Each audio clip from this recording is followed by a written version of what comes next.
effet, ce n'est pas juste la douleur d'un départ, mais celle d'un départ inattendu à fleur d'âge. La douleur d'une fin de vie terrestre, qu'on ne peut associer ni à la légèreté ni au mal, ni à la superficialité ni à l'appétit pour l'indu. Ce départ sans mot d'adieu ni d'instruction, sans un regard communicatif ni dernière parole.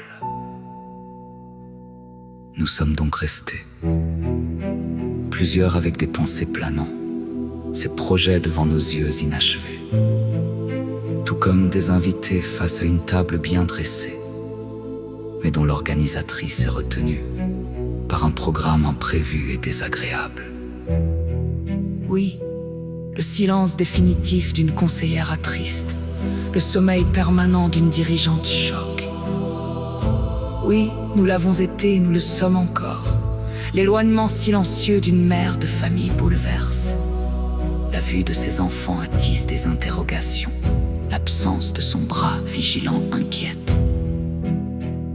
C'est une horreur que de regarder neveux et nièces, sachant qu'ils ont perdu la personne la plus affectueuse, la plus compréhensive, réceptacle infaillible et sincère de tout caprice, toute exigence d'enfance comme d'adolescence, assurant une croissance émotionnelle stable. C'est écœurant de regarder ses frères et sœurs, voyant sur leur visage la marque, la trace d'une perte meurtrissante, inconvenable, d'un vis-à-vis, d'une qui était parmi nous et de notre. Le départ de notre maman blanche, précieuse et chère, n'est pas ressenti comme une page tournée, ni un livre achevé, mais un livre brûlé, angoissé, anxieux, espérant contre toute espérance une profonde paix, un réconfort. Nous nous sommes donc interrogés. À quoi avons-nous failli? Quelle imperfection ne nous a pas été pardonnée? L'amour, nous l'avions donné, le service aussi. À quoi avons-nous manqué? Assis, nous méditons encore sur les promesses éternelles de Dieu.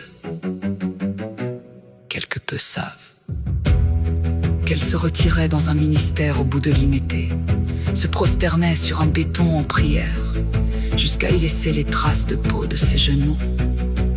Autant d'expériences marquant un brisement profond et une foi authentique.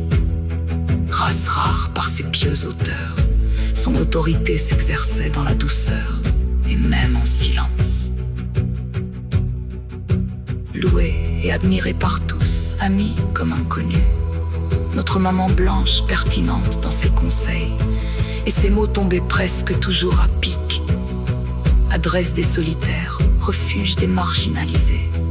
Maman blanche avait le sens de la retenue, et un sens très élevé et même sacrificiel de l'honneur et de la dignité. Oreille gratuite, attentive et patiente, le courage, le leadership, l'aura et une douce autorité était sa parure dès le matin.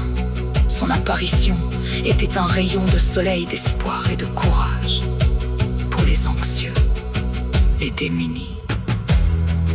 Au milieu des agitations et des incertitudes, elle faisait un profond silence, pour après dire « Écoute-moi ». Phrase qui sortait avec force et ne demandait pas beaucoup d'intelligence pour comprendre qu'il fallait écouter et apprendre quelque chose.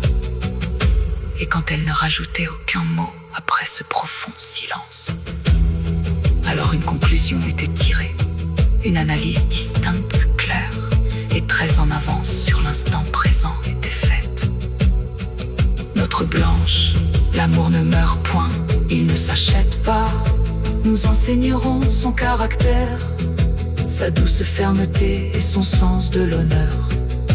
Aux générations, ses vœux les plus profonds, ses pensées les plus tenues, ses aspirations les plus inespérées, nous les portons écrits sur les tableaux des cœurs sincères et loyaux, fidèles et honnêtes, reconnaissants et humbles. Blanche Candolo, une vie qui a compté, qui compte, qui comptera encore.